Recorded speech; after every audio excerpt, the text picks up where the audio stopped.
My name is Sierra Blake. And this is not just a story about heartbreak. It's about betrayal. About the slow death of innocence. And how I turned my pain into a revenge they'll never forget. 3 years ago I had it all, or so I thought. Love, loyalty, the best friend I would have died for. And a man I thought I would marry. His name was Liam Harper. We met during college orientation. I was shy, clumsy, and completely overwhelmed. He was confident, kind, and flashing that crooked smile that made every girl swoon. I still remember the moment I bumped into him and spilled orange soda all over his hoodie. Mortified, I kept apologizing. But he just chuckled and said, "Guess we're bonded now. Soda soulmates or something." That's how it started. Stupid soda. And somehow it became everything. We studied together, ate ramen on my tiny dorm floor, stayed up all night talking about our dreams. Mine of opening my own interior design firm, his of becoming a tech entrepreneur. He always said we'd build our future side by side. And by junior year, we were practically living together in an off-campus apartment. It was small, messy, and smelled faintly of microwave popcorn and old coffee. But I loved it. Because it was ours. Then there was Tessa Carter. My best friend since high school. We survived mean girls, bad dates, broken curfews. Everything. Together. Tessa was wild, magnetic, the kind of girl who didn't walk into a room, she took it over. She had a way of making people orbit around her, including Liam. But I trusted her. I loved her. She used to braid my hair before dates, help me pick outfits, cry with me during bad breakups. And Liam? She always said, "Girl, you're lucky. Guys like that don't come around twice." I believed her. I believed them. Until everything shattered. It was a Thursday. Funny how trauma makes you remember every single detail, like your brain refuses to let you forget. I had left work early. I was an assistant designer at a small firm back then, and I was planning a surprise dinner for Liam. I had just gotten promoted from intern to junior designer and wanted to celebrate with a homemade lasagna and his favorite cheap red wine. I remember humming to myself as I balanced the grocery bag, fumbling with the keys to our apartment door. The moment I stepped inside, something felt off. It was too quiet. No TV. No music. Just muffled sounds. A laugh. A breath. A whisper. Coming from our bedroom. At first I thought I was imagining things. Until I stepped forward and heard the soft, unmistakable creak of our mattress. No. I moved toward the door in a daze. And when I opened it, my world ended. They didn't even hear me at first. Tessa. On top of Liam. In my bed. In my apartment. The same bed we built IKEA furniture for. The same bed where he once kissed my forehead and said, "I want to wake up next to you for the rest of my life." Tessa screamed when she saw me. Liam sat up, pale, shocked, sheet pulled over him like that would somehow protect him from what he'd done. He opened his mouth, probably to lie. But I didn't let him. I didn't yell. I didn't cry. I just dropped the lasagna dish. It shattered all over the hardwood floor just like my heart. And I walked out. You know what's funny? People always expect drama when you catch your lover cheating. They imagine slaps, screams, dramatic confrontations. But I gave them nothing. I vanished. I moved out that same night. Blocked them both. Quit my job. Took a transfer across the state. Cut off every mutual friend. Burned every bridge. And disappeared. What came next was hell. I cried myself to sleep for weeks. I questioned everything. My worth. My judgment. My entire reality. How could I not see it? How long had it been going on? Was it just sex? Or was it love? Had they laughed at me behind my back? I went silent on social media. Went to therapy. Worked 12-hour shifts just to avoid thinking. And slowly, very slowly, I rebuilt myself. Not for them. For me. 3 years passed. And by now, I was no longer Sierra Blake, the naive college girl who believed in soulmates. I was a grown woman. Smart. Focused. And guess what? I was engaged. To a man named Charles Whitmore. Powerful. Sophisticated. Widowed. He owned one of the biggest real estate empires in the state. I started as his executive assistant. But over time he saw something in me. Something even I had forgotten existed. He respected me. Listened to me. Believed in me. And then he loved me. When he proposed I said yes.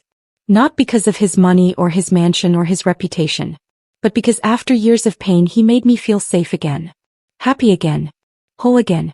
The night of our engagement dinner was supposed to be perfect.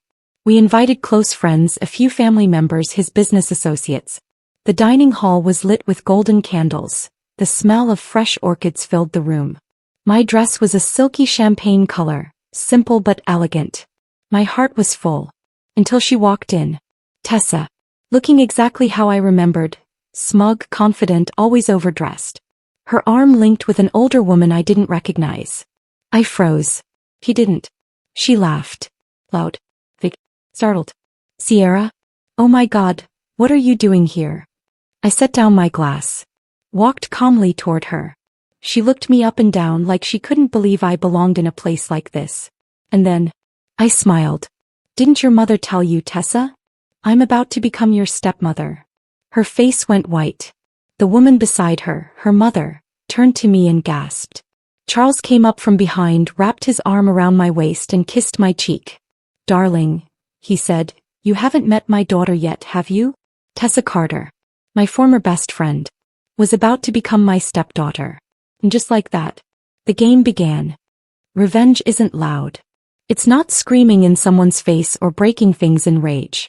Real revenge is silence at the dinner table, wearing a smile so perfect, they don't know whether to choke or applaud. After I dropped the bomb, that I was going to become Tessa's stepmother, the room turned cold. Tessa's mouth parted, eyes wide like she'd seen a ghost. You're marrying my dad? She stammered. I didn't answer right away. I let the silence burn. Let her stew in it for a moment. Then I smiled. Charles and I are engaged. Didn't he tell you? She turned to her father. Charles, sweet, oblivious Charles, looked slightly puzzled. I mentioned Sierra once or twice, but you two know each other already? I looked directly into her eyes. Oh yes. Very well. Tessa's fingers tightened around her wine glass like she wanted to crush it. I stayed calm. Collected. The way I had trained myself for 3 years to be. Dinner went on. Charles was in high spirits, proud to introduce me to his extended family and colleagues. He toasted to new beginnings, unexpected blessings, and finding love again. The whole time Tessa barely spoke. She just sat there, silently boiling, watching me, probably trying to decide whether this was some nightmare or a long, twisted joke. I knew what she was thinking. How the hell did Sierra Blake end up here, at this table beside my rich father, wearing a ring that should be on my finger someday? She didn't say anything that night. But her eyes, they screamed betrayal, confusion, and fear. And I loved it. Let me rewind for a second. You might be wondering, how did I end up with her dad in the first place? It started 2 years after the betrayal. I had transferred to the city to restart my life. Took a job as an executive assistant at Whitmore and Holt, one of the most powerful real estate development firms on the East Coast. Charles Whitmore was the founder. A self-made billionaire, recently widowed, a man with no time for fluff or nonsense. At first he didn't notice me. Not really. He was focused on work, numbers, schedules. But I was organized, sharp, and I listened, something most people around him didn't do. Little by little he opened up. He told me about his late wife. About raising Tessa alone. About how he regretted being too busy, too distant. I didn't pity him. I respected him. And over time he respected me back. One rainy evening after a long strategy meeting he invited me to dinner. Not as his assistant. This is Sarah. And something shifted. He wasn't the cold billionaire anymore. He was a man, lonely, kind, hurting in quiet ways. We kept it quiet at first. We weren't even official until months later. But when he proposed, it wasn't for appearances. It was real. He loved me. And for the first time in years I felt like I was choosing something for myself. Not out of revenge. Not out of pain. Out of clarity. Until Tessa walked in. The dinner finally ended. Tessa didn't say goodbye. She just gave me a thin-lipped smile and whispered as she passed me on her way out. What game are you playing, Sierra? I leaned in close and whispered back.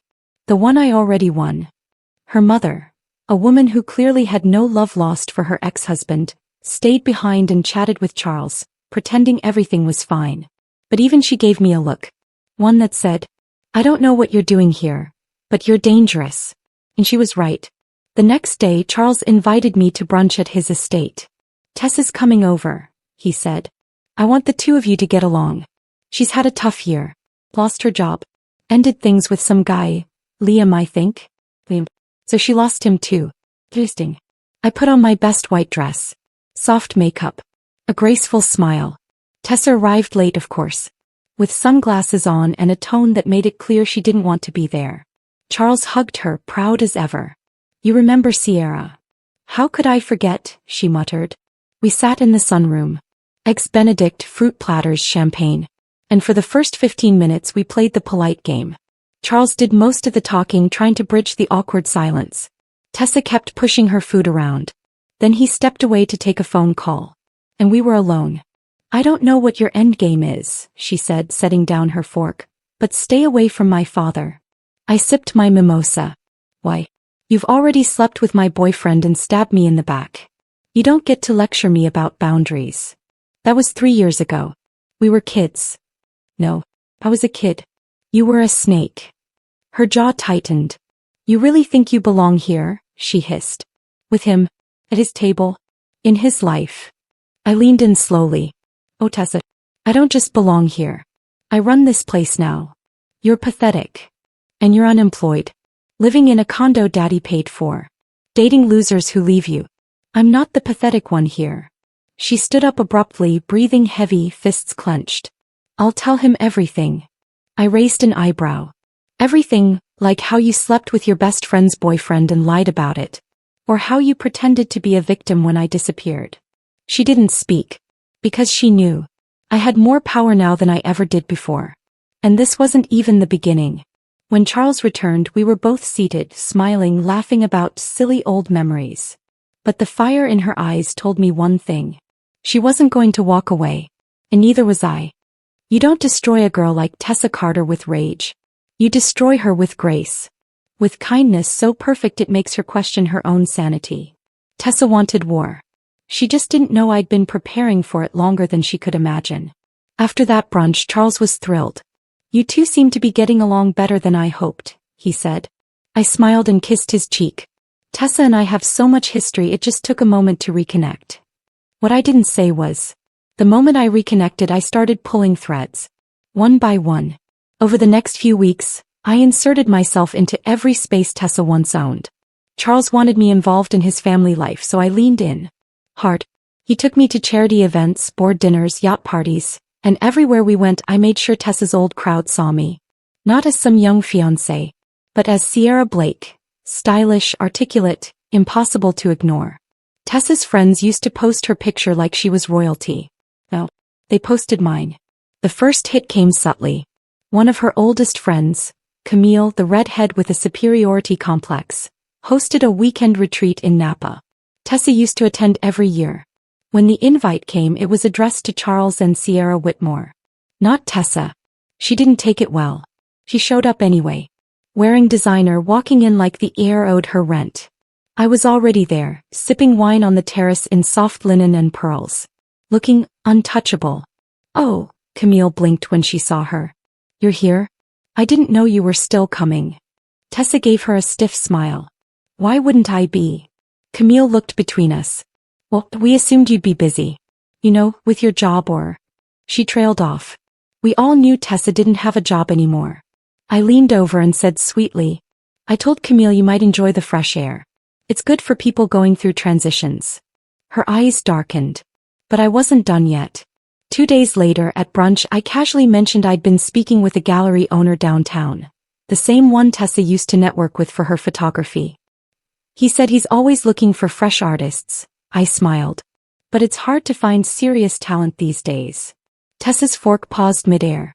I used to showcase there, she said carefully. He knew my work. I nodded. He didn't remember your name at first, but I reminded him. Her face cracked for a moment. Just a flicker. And then she excused herself from the table. Revenge isn't a single moment. It's 1,000 tiny cuts. Paper thin, slow, almost invisible. Until one day she bleeds out in front of everyone. Charles noticed nothing. He was just proud of how maturely we were handling things. He didn't know that while he read financial reports in his home office, I was in the guest room, the one Tessa used to sleep in, making calls, rearranging contacts, building relationships she once had. One evening I took it a step further. Charles and I hosted a small dinner at the estate. Just 8 guests. 5. Formal. The chef was flown in from New York. Everything was candlelit, crystal, and whispers. And on the guest list? Liam. Yes.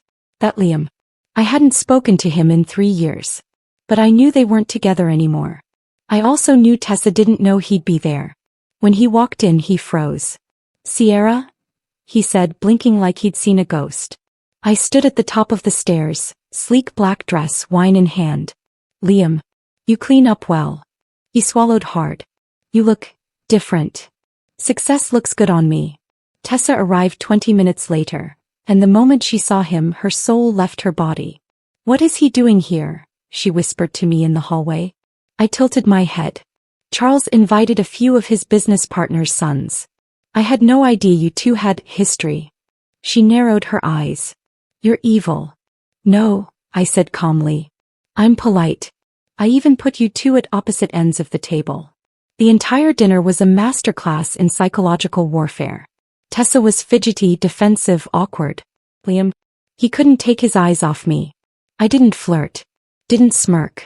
I simply existed, better, brighter, stronger than when he left me. When dessert was served, he raised his glass and said, To Sierra, the most unforgettable woman I've ever met. Charles clapped. Everyone smiled. Tessa left the table. She didn't even pretend to have an excuse.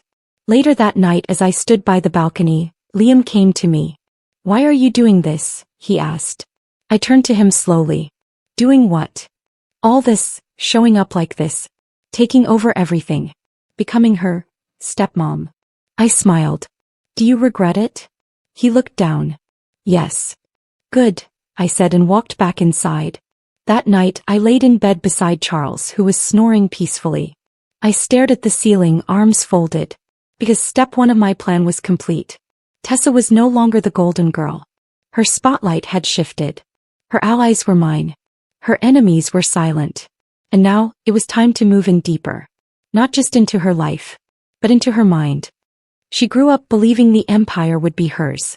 But she never expected the girl she betrayed to sit on the throne instead. After the dinner with Liam, Tessa went quiet. No angry texts. No surprise visits. No backhanded brunches. He was retreating. Which meant I had her exactly where I wanted her. But this wasn't the end. This was just the pivot. Because now it was time to aim higher. At something even more sacred than reputation. Something that had always been Tessa's birthright. The Whitmore legacy. Let me explain. Charles wasn't just a businessman. He was an architect of empires. From a small startup in his 20s to owning hundreds of luxury properties across the country, he built Whitmore and Holt with nothing but grit and vision. And for years, everyone assumed his daughter, darling Tessa, would one day take over.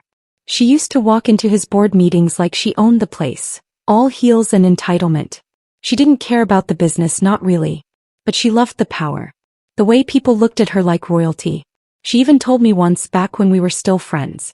I don't need to know how the company runs. I just need to inherit it. Well, things change. Charles had been inviting me to more meetings lately. At first it was just small things, note-taking, client calls. But slowly he started asking my opinion. You've got an eye for branding, Sierra. You're organized, disciplined, sharp. I trust your instincts.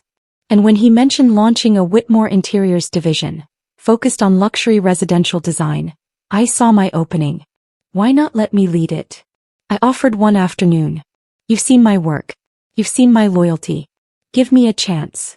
He hesitated, only for a moment. Then he smiled. It's yours. When the press release came out 2 weeks later, the headline read, Whitmore and Holt announces interior design division, headed by CEO's fiancée, Sierra Blake. I wish you could have seen Tessa's face when she read it. She showed up at the Whitmore offices without an appointment.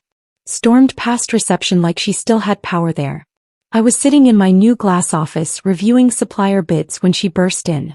Are you kidding me? She shouted. I looked up, calm. Tessa. So nice to see you. Do you want me to schedule a meeting next time? You're running my father's company now? Not the whole thing. Just the part he actually trusts me with. She walked toward my desk, hands shaking. You don't know what you're doing. You're not qualified. This is a joke. Maybe. But your father doesn't seem to think so. She glared at me. You think if you play house long enough you'll get the crown. But you're nothing but a glorified secretary in designer heels. I smiled. Better than being a spoiled parasite with no ambition. She didn't respond. She left. But she didn't disappear. Because a week later she started showing up to meetings again. Uninvited. Unprepared. And completely transparent. It was obvious what she was doing, trying to reclaim her place in her father's empire. But it was too late. Charles had moved on. At one particular board meeting, Charles introduced me formally. I want everyone to meet Sierra, not just as my fiancée but as the head of our new division. She's proven herself in both business and character. Tessa, seated 2 chairs away, scoffed under her breath. I continued speaking confidently, presenting our interior concepts, projected ROI, and my team's first property redesigns. When the board applauded at the end, I didn't look at her. I didn't need to. Her silence was the only validation I needed. But Tessa wasn't just going to watch me win. She struck back. A few days later, Charles received an anonymous envelope in the mail. Inside was a printed email thread from years ago. Between me and an old college professor I briefly dated. The emails were innocent but flirty. Out of context they looked questionable. Tessa had dug deep into my past. He probably thought it would make Charles question me. That he'd think I was just another opportunist climbing her way up the ladder. But she miscalculated one thing. Charles trusted me. When he confronted me he was calm. Is there anything I should know, Sierra? I took a deep breath and told him the truth. I dated a professor briefly when I was 20. He wasn't married. It ended before I ever joined his class. I was young and naive. But I've never compromised my integrity. He nodded slowly. I believe you. Tessa sent it, didn't she? I asked. He sighed. She didn't sign it. But I know my daughter. And then he said something I didn't expect. Sometimes I wonder if I failed her. I didn't respond. But deep down, I think he was right. By now the staff at the Whitmore estate referred to me as Mrs. Blake, even though we weren't married yet. I had my own closet, my own wing of the house. Even the golden retriever, Bentley, followed me around more than he did Tessa. Everything that used to be hers was now mine. But I wasn't just stealing for fun. I had a purpose. I wanted Tessa to understand exactly how it feels to be replaced. To be betrayed. To scream into a void that doesn't scream back. The way I did. And just when she thought she could still rely on her father's unconditional love, I found something. An old financial report. Hidden away in Charles's private office cabinet. It showed a large unauthorized withdrawal, made 2 years ago, to cover someone's gambling debt. The name on the account, Tessa Carter. And just like that, I had her darkest secret. When someone betrays you, your first instinct is to scream. But revenge is better when it's soft. Surgical. Silent. I didn't want Tessa to fall in one blow. I wanted her to slowly collapse under the weight of her own lies. The document was real. I'd gone into Charles's home office late one night while he was asleep, just looking for some past design invoices. I never expected to find that. But there it was. A printed copy of a 6-figure bank withdrawal with the transfer labeled Personal Payment, Atlantic Holdings Casino. And the receiving name? Tessa Carter. The transaction was 2 years old. I stared at the paper for a long time, my mind racing. Tessa had a gambling problem. Or, at the very least, a desperate mistake she didn't want her father to know about. Or maybe he already knew.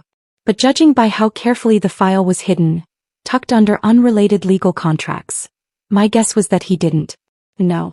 I had the one thing she never wanted anyone to see. Proof she wasn't Daddy's perfect little girl. The next morning, I folded the document into my purse and slipped out of the house before Charles woke up. I didn't confront her. Not yet. I just needed to wait. That Friday, Charles hosted a private charity gala for his Cancer Research Foundation. A high-profile event full of politicians, journalists, CEOs. Naturally, I helped organize it. Tessa, of course, invited herself. She wore emerald green silk and diamonds she didn't pay for. Smiled like nothing in her life had ever cracked. Hugged people she hated. Lovely speech, Sierra, she said during cocktail hour. Did you write it all by yourself or did Daddy help? Just like you used to write your own term papers? I replied softly. She blinked. then laughed. Careful, darling. If you keep throwing punches, people might think you're threatened. Oh, sweetheart, I said, sipping my wine. You have to be standing tall for me to feel threatened. Her smile twitched. An hour into the event, I approached Mr. Langston, the CFO of Whitmore and Holt. Did you hear about Tessa's involvement with Atlantic Holdings? I asked casually, watching his expression. He blinked. No. What about it? Oh. I looked surprised. Sorry, I assumed the board already knew. Must have been a personal matter. I excused myself immediately. The seed was planted. By Monday morning, 3 people in the company were quietly wondering if Charles's daughter had a financial scandal in her past. I didn't push further. I just let the rumors breathe. That week, I arranged lunch with Charles's personal accountant, a sweet older man named Brian. He adored me, always called me the calm in the storm. Halfway through our Caesar salads, I pulled out a folded paper and said, Brian, I'm worried about Charles. I found this in the office. I didn't know what it meant. He read the paper. Froze. This isn't good. This was never filed in our quarterly disclosures. Why didn't he mention this? I don't know, I whispered. Do you think she was in trouble? He sighed. That girl's always been reckless. But I didn't think it was this bad. Now the wheels were turning. The rumors weren't loud yet. Just quiet whispers in important rooms. And it was time to let the most important man of all know. Slowly, softly, like poison dropped in wine. One evening I made Charles tea. Lavender and honey, his favorite. We sat in his library, a fire crackling nearby, Bentley curled up between us. Can I ask you something? I said, curling my legs beneath me. Of course. I was going through some old files and I came across a transaction. Pretty large one. For Tessa. He looked at me. Paused. How much did you see? Enough to be worried. He set the tea down and rubbed his forehead. It was 2 years ago. She was in Vegas with a few friends. Got into a poker game she shouldn't have. I paid the debt and buried the file. Does she know you know? No. I didn't want her to feel ashamed. I stayed quiet. Then I said softly, Fose, I know you love her. And I'd never ask you not to. But don't let that love blind you. He looked at me, really looked. And for the first time, I saw doubt in his eyes. Not about me. About her. The next day Tessa showed up at the estate unannounced. She found me in the garden with Bentley trimming roses. You think you're clever, she said. I didn't look up. I know I am. You found the file. You've been spreading it. Whispering. Making people question me. You did that all on your own, Tessa. I just turned on the lights. She stepped closer. You think you've won because you run Daddy's schedule and wear his dead wife's pearls? I looked at her finally. Controlled. I haven't even started. She stood there trembling. Then she left. Bentley sat up, sniffed after her, then laid back down.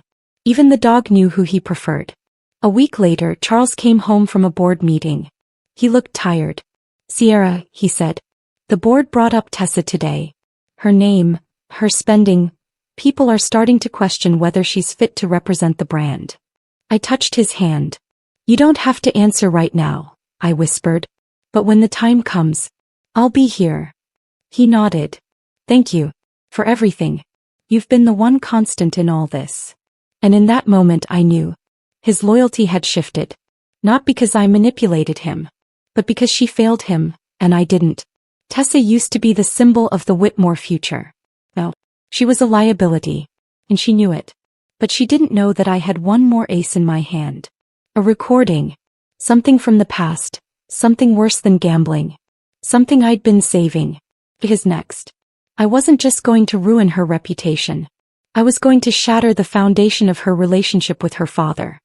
People will forgive a lot when it comes to family. Lies. Mistakes. Even betrayal. But once you destroy someone's belief in who you are, once you make them see what you really sound like behind closed doors, there's no turning back. I never expected to find it. The recording. It wasn't something I went looking for, at least not directly. But sometimes karma leaves gifts for those who wait. It happened while I was going through Tessa's old laptop.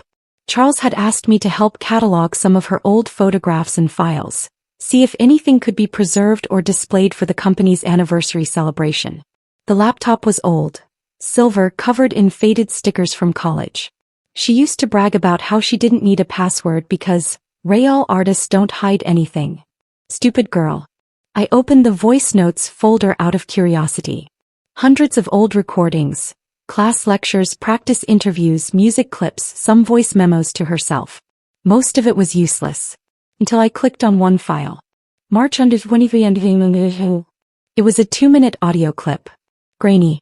But clear enough. It started mid-conversation, or maybe mid-meltdown. I hit play. You think I give a damn about Sierra? Tessa's voice. Nasty. Dripping with venom. She's a pathetic little doormat. Always has been. I only hang out with her because she makes me look better by comparison. I paused the recording. My breath caught. My stomach twisted. I hit play again. Liam doesn't love her. He never did. He told me himself after that stupid dinner party. He said, and I quote, Sierra's boring in bed and even more boring in conversation. Then laughter. Her laughter. Ugly. Pooh. I could take him anytime I wanted. And I will. I sat there frozen. The room was quiet. Just me and her voice, the real her. This wasn't just gossip. This was character assassination from someone who pretended to love me. My best friend. The girl who braided my hair before dates. The girl I trusted with every secret. Well, I had hers. And it was time to decide what to do with it. You see, I didn't want to just show it to Charles. That would be too fast. Too clean. Well, I needed to build the perfect moment. One where the illusion of Tessa shattered in front of him. Publicly. Permanently. So I waited. And I plotted. 2 weeks later, Charles held a private investor dinner at the estate. 10 guests. Big names. The kind of people who write 6-figure checks over cognac and caviar. He asked me to co-host. Of course I said yes. He asked Tessa to attend too, as a gesture of family unity. He still hoped we could reconcile. It would mean a lot to me, he said. So I smiled and agreed. Of course. She's family. The night of the dinner I wore black velvet and blood-red lipstick. Classy, cold, unshakable. Tessa wore ivory, probably to look innocent. She even tried small talk with me in front of the guests. You've really taken to this life, haven't you? She said, voice syrupy. I guess some of us are just lucky. I make my own luck, I replied. Then came the speeches. Charles stood first, thanked everyone, toasted to the future. Then he handed the floor to me. Sierra's been instrumental in building the vision for our design division. I'd love for her to share a bit about what we're doing. I stood, smiled, took a breath. And then, instead of launching into my speech, I reached into my clutch and pulled out a small black Bluetooth speaker. Charles blinked. What's that, darling? Something I'd like everyone to hear. I clicked play. Tessa's voice filled the room. You think I give a damn about Sierra? The room went silent. She's a pathetic little doormat. I only hang out with her because she makes me look better. I looked at Charles. His eyes were wide. Hands frozen around his glass. I let the clip play in full, all 2 minutes. And when it ended I said nothing. I simply looked at Tessa. She stood there, mouth open, face white, shaking. That was years ago, she whispered. I didn't know it was recorded. I didn't mean. You meant every word, Charles said quietly. No one said a thing. The guests avoided eye contact, suddenly fascinated by their wine. Charles stood up. Excuse us. He turned and walked out of the room. Tessa followed him, begging, panicking, desperate. Dad, wait, Dad, please, she's manipulating you. I didn't mean it, it was just a joke, it was just. But the door closed behind them. I didn't chase after them. I didn't need to. I'd done what I came to do. 20 minutes later, Charles returned alone. He looked older somehow. Tired. Heavy. He walked over to me, took my hand and kissed it. You didn't deserve what she did to you.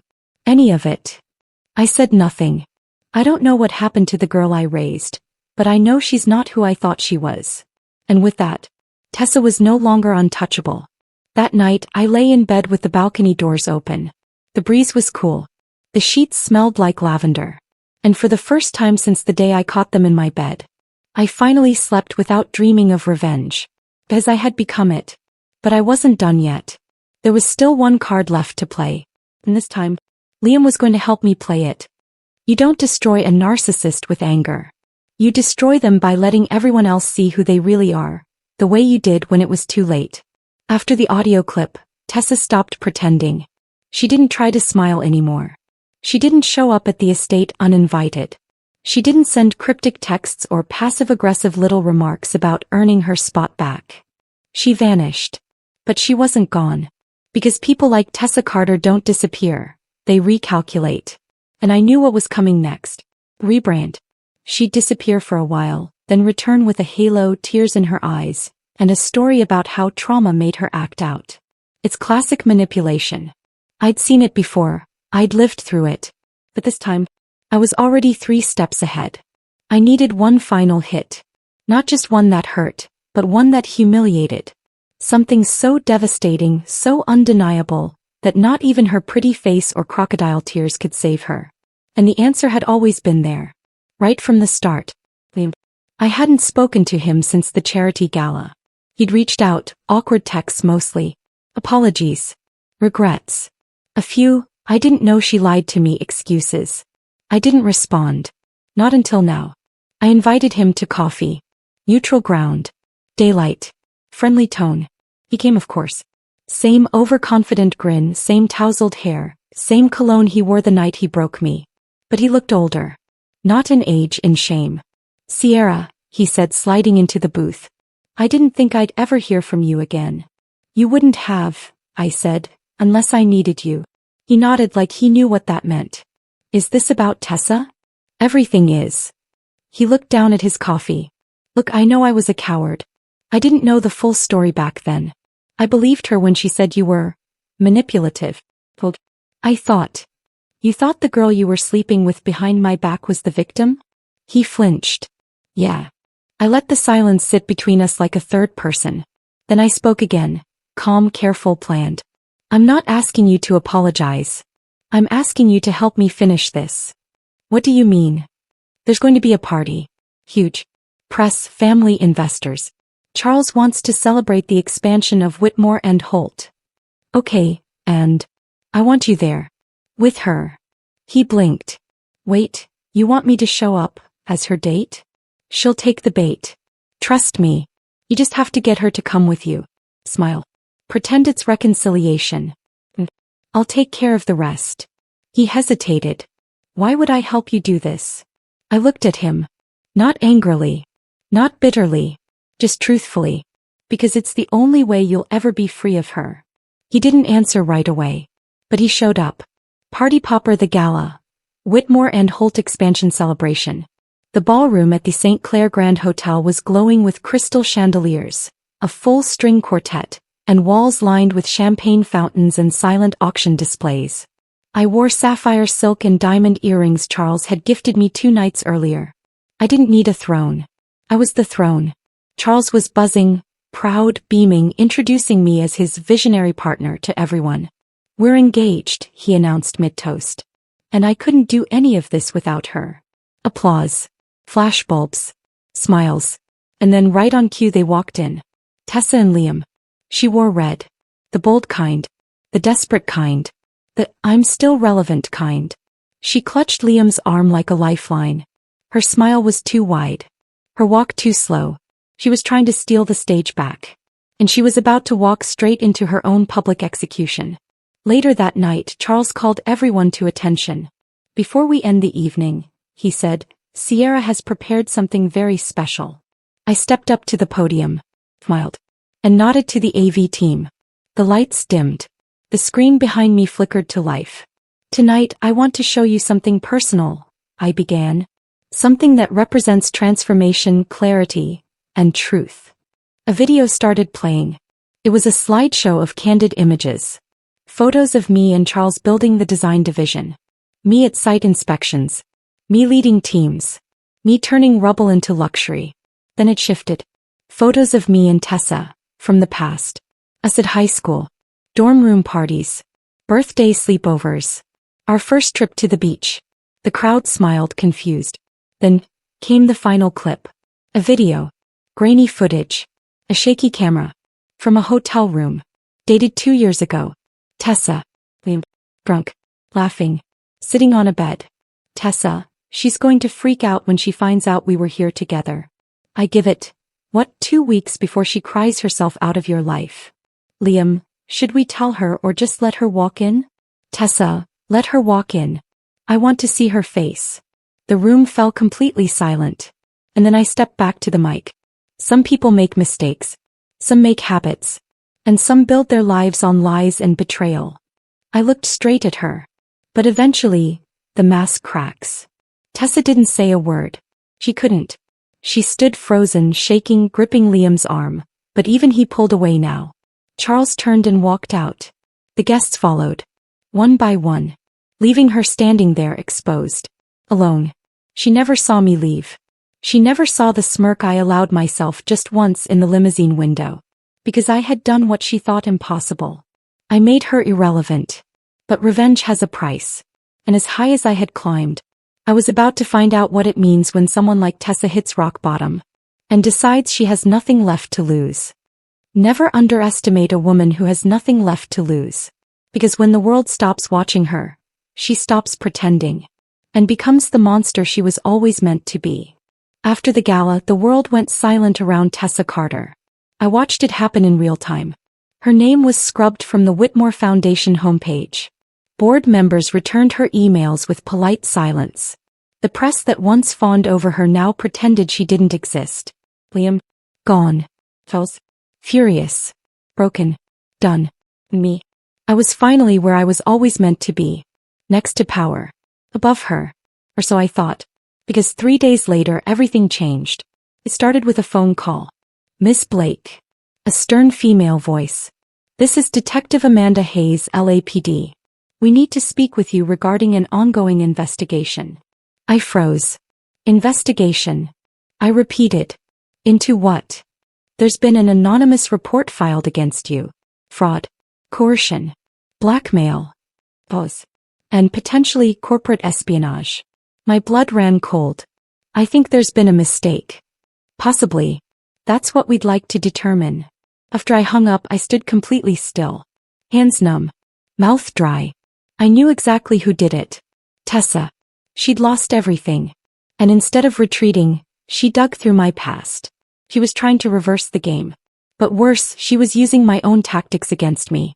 2 hours later, Charles came home early from a meeting. He wasn't angry. He wasn't kind either. His eyes. I got a call from the board, he said, closing the door behind him. Someone filed a whistleblower report, claiming you manipulated your way into the company. That you forged client signatures to get the interior contracts approved. That's a lie, I said immediately. I know. He looked at me. But they don't. And now they've frozen your division pending an internal audit. My hands were shaking. She's doing this. Tessa. She's retaliating. We can't prove that. We don't have to, just look at the timing. He didn't respond. Instead, he handed me a manila envelope. They're also asking for a full disclosure of your finances and your personal communications with any Whitmore employees before you were hired. I opened the folder. Inside were screenshots, emails, texts, notes from over a year ago, when I first reconnected with Charles. All innocent but twisted, clipped phrases and out-of-context wording. They'd made it look manipulative. Sleazy. I felt sick. The next morning, the Whisper Report, a gossipy online media outlet, published a headline. Rolled up newspaper, from lover to liar? Inside Sierra Blake's sudden rise to the top of Whitmore and Holt. Complete with photos of me entering Charles's office before I was officially hired. A blurry image of Liam walking out of my apartment, taken months before he cheated. An anonymous quote. She always had a plan. You could see it in her eyes. Guess who submitted that quote? Tessa. I knew because of one detail. The quote ended with, she always had a plan. You could see it in her eyes. Just like the night she told me, you don't get to win unless you play dirty. I said that to her in private. 3 years ago. She was digging deep now. And I had underestimated her. 4 months she had been on the defensive, passive, reactionary, unraveling. But now, she was weaponizing her own downfall. Playing the victim. Making me the predator. I was in the same trap she'd once been in. And the worst part? People were believing it. Later that week, I attended a private board review meeting with Charles and the senior partners. He tried to defend me, but they were cautious, distant, polite. I spoke. I clarified. I showed timelines, receipts, truth. But I could feel it. They were already nervous about me. And in this world, perception is everything. I returned home that night and found a package on the front steps. No return label. Inside, a single item. A silver necklace. The exact one I wore on my first date with Liam. I hadn't seen it in years. At the bottom of the box was a handwritten note. Asterisk, thought you might miss this. I still remember how he looked at you that night. That's the version of you I actually liked. The asterisk. She wasn't just coming for my reputation now. She was coming for my sanity. Planting seeds of doubt. Regret. Memory. Trying to make me feel like she still owned part of me. But I had something she didn't. Control. Or at least, thought I did. Because the next blow. It didn't come from her. It came from Charles. We sat in the living room one night, the air thick with silence. Then he finally said it. Maybe we should slow down the wedding. My heart dropped. You don't believe any of this, do you? Of course not. But the timing, the press, the board. He sighed. I need space to think. And just like that, she had cracked the last thing I thought was unbreakable. Charles, you can ruin my name, twist my story, poison my future. But if you ever try to take away what I built with my bare hands, I'll make sure the world sees every skeleton you ever tried to bury. When Charles said he wanted to slow things down, I didn't argue. I nodded, smiled softly, kissed his cheek, and said, whatever you need, darling. I'm not going anywhere. Because I wasn't. He could pause the wedding. But he couldn't unsee who I'd been to him for the last year. The one who rebuilt his company's future. The one who revived his name in the design world. The one who stood by him when his own daughter nearly burned it all down. Tessa had made a mistake. A big one. She forgot I know how to survive being hated. Because I already lived through it once because of her. And now, I wasn't just going to restore my name. I was going to salt the earth beneath hers. Woman Detective Step 1. Find the leak. She had access to my old emails. She planted that quote in Whisper Report. Then she had help. Someone on the inside was feeding her information. So I dug. I cross-checked timestamps of leaked info against login records from the company servers. Most were secure. But one stood out. Elliot Banks. IT assistant. Quiet. Barely noticed. Hired 6 months ago, when Tessa still had influence. I invited him to lunch. Elliot, I said as we sat, do you like working for Whitmore? Of course, he replied nervously. Good. Because I need your full cooperation before you lose that job. I slid a printed record across the table. His logins, the files he accessed, the screenshots of personal messages between me and Charles. He turned white. She paid me, he blurted. It was just a few messages. She said it was for a documentary on toxic women in power. She lied. I didn't know she'd publish it. You gave her my private messages. You broke federal data policy. You're going to jail if this goes public. He looked like he might faint. I smiled. But I'm offering you one chance. Anything, he whispered. You're going to send her something. Tonight. Direct hit step 2, bait the hook. The next day, Tessa received an anonymous email. From Elliot. Got something you might want to see. Turns out your dad's perfect little fiance has a few tax secrets tied to the interior contracts. Attachments included. In the zip file? Nothing criminal. Just encrypted PDFs and a few faked invoice numbers. Harmless. Fabricated. Designed to look juicy enough to tempt her. But dangerous enough that if she forwarded them without verifying, she'd incriminate herself. All I had to do was wait. Firecracker step 3. Watch her burn. It took 3 days. Tessa took the bait. She sent the documents to Raymond Grant, a journalist with the National Eye, notorious for running hit pieces with minimal fact-checking. He published it within 36 hours. Rolled up newspaper, Sierra Blake's Hidden Accounting, the dark money behind Whitmore and Holt Interiors. A full article. Charts. Anonymous sources. Even a closing paragraph calling me the Elizabeth Holmes of high-end furniture. The moment it went live, I walked into Charles's office with a USB drive in my hand. Play this, I said. He did. It was Elliot's confession, video recorded. He admitted to fabricating the file, sending it at Tessa's request, and tracking the IP she used to forward it to Raymond Grant. And just like that, the story flipped. That evening I called a press conference. I stood behind the Whitmore and Holt podium in a sleek black power suit, hair pulled back, no makeup, just truth. It's easy to villainize a woman when she refuses to back down. But lies have expiration dates. And today I'm here to tell you, I will not be buried by someone else's shame. I laid out everything. The fake files. The confession. The pattern of harassment. And then I played the clip from Elliot. Live. Broadcasted. The world saw it. Raymond Grant retracted the article the next morning. Issued a public apology. But it was too late for Tessa. Because the real twist? The IP she used to leak the files was tied to her personal Wi-Fi, still connected to the Whitmore estate's old guest system. She hadn't just committed digital fraud. She had done it under her father's roof. Charles called me that night. His voice was tight. Quiet. She confessed. What did you say? Nothing. I didn't need to. I just looked at her. That was enough. And then he said the words I hadn't expected to hear again. Let's set a new date for the wedding. But I wasn't smiling yet. Because I knew something he didn't. That morning I had received a letter. No stamp. No name. Inside was a single photograph. A blurry image of my mother. Standing outside a clinic. The kind of clinic where women go when they're not ready to have a child. On the back of the photo, scrawled in black ink. You think you know who you are. But maybe, she never wanted you at all. There was only one person who knew that part of my past. Tessa. And if she was willing to drag my mother into this, it meant she had one move left. Something big. Something meant to end me. For good. You can take my name. My job. My fiancé. My legacy. But once you come for the only piece of truth I've ever had. The mother who raised me.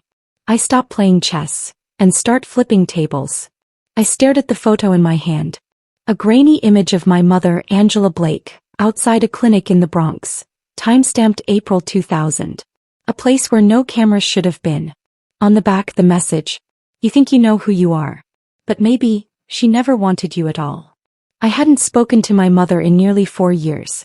Not because of hate, but because I'd spent my entire adult life protecting her from what I became. The designer. The strategist. The woman who weaponized betrayal into power. Angela Blake was the opposite of everything Tessa Carter had ever been. Quiet. Loving. For a cleaner in a hospital for 22 years. Never took a vacation. Never asked for anything. And now Tessa was dragging her into this? That wasn't just a threat. That was a declaration of war. Magnifying glass tilted left the secret. I called a contact in New York. A former classmate who now worked at the Department of Health. I need birth records. Anything tied to Angela Blake between 1999 and 2001. They hesitated. Is this for legal reasons? It's personal. Family. And someone is trying to use it against me. He agreed but said it might take 48 hours. So I waited. And during those 2 days, everything felt heavier. Charles was planning our re-announced engagement party. The press had flipped back in my favor. The board reinstated my position with a 15% raise. On the outside, I'd won. But inside, I was shaken. Because I had never not once questioned where I came from. No, I had to telephone the phone call. 2 days later my phone buzzed at 6:17 a.m. Sierra, I found something. My contact sounded nervous. There's a sealed file in the system. Under your mother's name. Not a birth certificate. A private medical consent form. Dated April 4th, 2000. What does it say? It's hard to tell. But there's a name scribbled on the side. The name of a couple. Adoptive parents. It looks like she changed her mind. I stopped breathing. My mother almost gave me up? That's what it looks like. But the form is incomplete. It was never submitted. No official adoption took place. I hung up without responding. The room spun around me. It was real. There was a moment when she almost gave me away. And Tessa had found it. Handled the visit. I booked a flight to New York that night. No press. No team. Just me and the truth I never wanted to see. I showed up to my mother's tiny apartment in Queens. She opened the door, eyes wide. She hadn't seen me in 4 years. Sierra. Her voice cracked. Did you almost give me away? Her eyes filled instantly. She didn't deny it. She just opened the door wider. I stepped inside. The apartment hadn't changed. Photos of me as a child. My drawings taped to the fridge. Love in every corner. We sat down. I didn't want to give you up, she whispered. But I was 21. Alone. Homeless. Your father, gone. I went to that clinic to ask if there were options. And for one night, I thought you'd be better off without me. And then I saw your heartbeat on the screen. And I knew. You were mine. No matter what it cost me. She reached into an old box under the couch and handed me a crumpled piece of paper. It was the original form. Unsubmitted. Unfiled. I kept it, she said, to remind myself of the one mistake I never made. I flew back to LA the next morning. Stronger.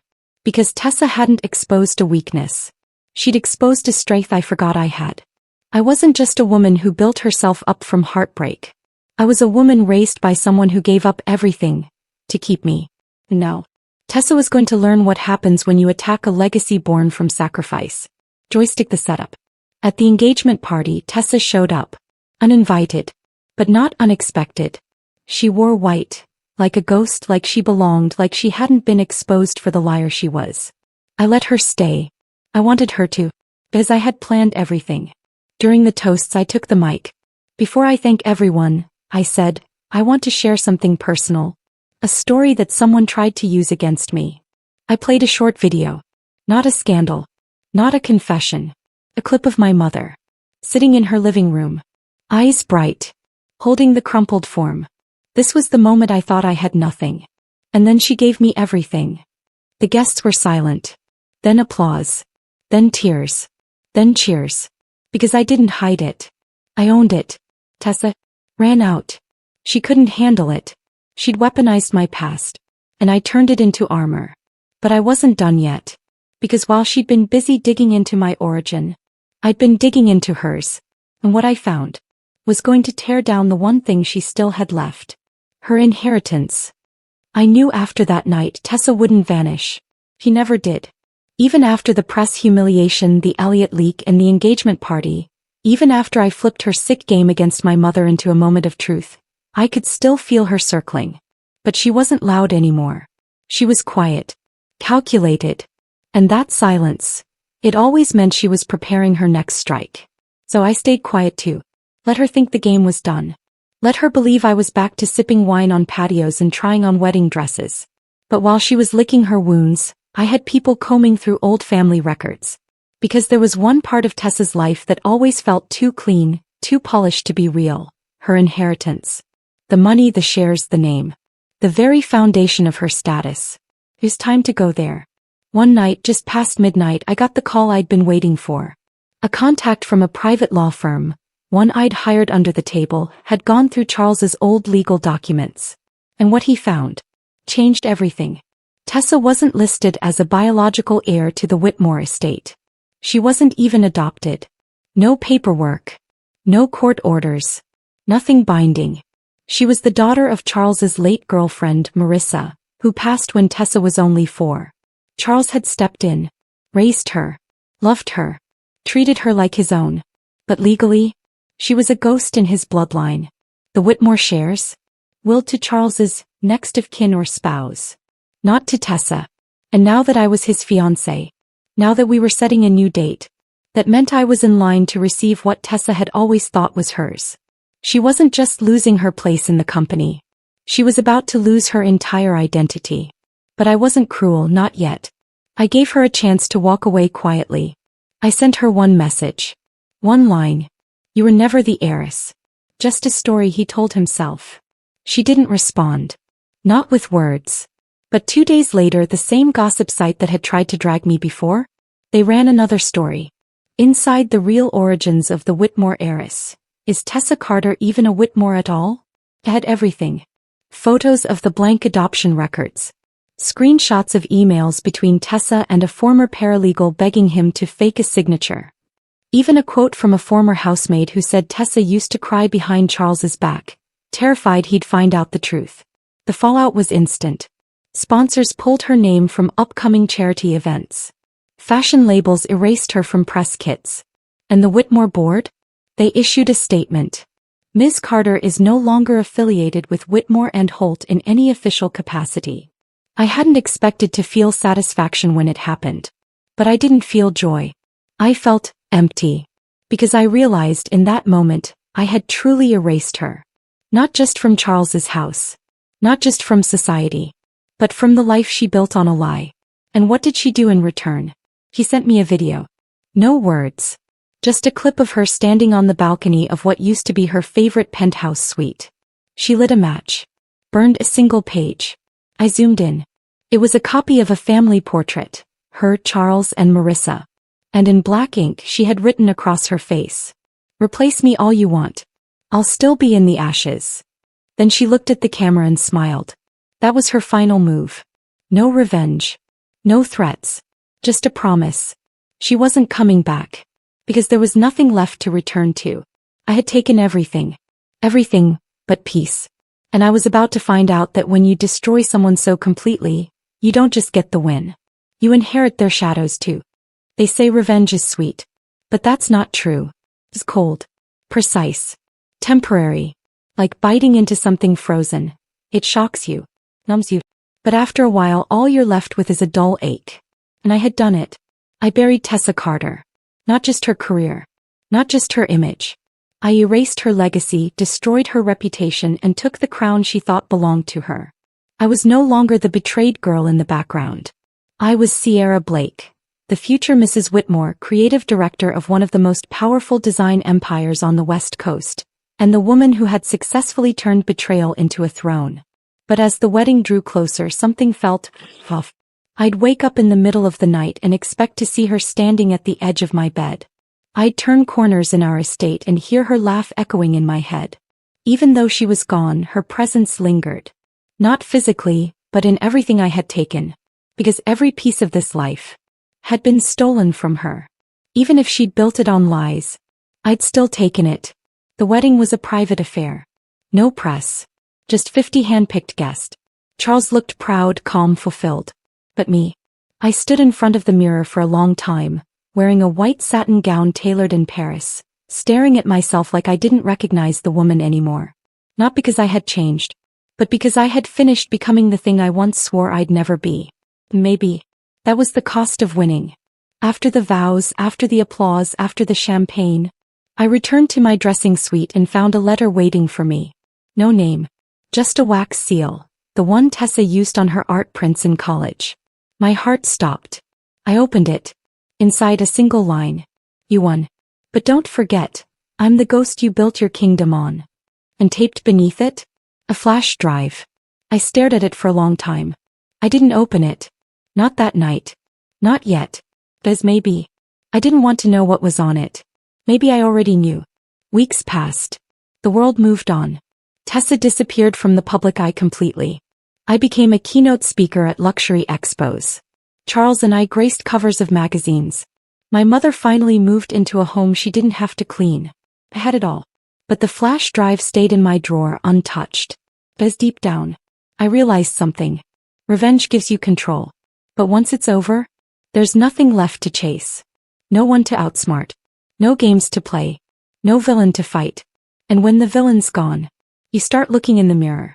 So if you're wondering whether it was worth it, whether destroying the girl who destroyed me brought peace, let me leave you with this. Some people become monsters to survive. Some become monsters to win. I became one, and still feel her shadow behind me. Not because she'll return, but because I made her unforgettable. And that's the thing about revenge. It doesn't end with victory. It ends with you, alone on a throne made of ashes. If you enjoyed this story, make sure to hit the like button, subscribe to our channel, and don't forget to turn on the notification bell so you never miss what's coming next. Drop a comment with your favorite twist. You think this story was wild? Wait until you hear what happens when a girl finds out her fiancé is marrying his secret twin. See you in the next one.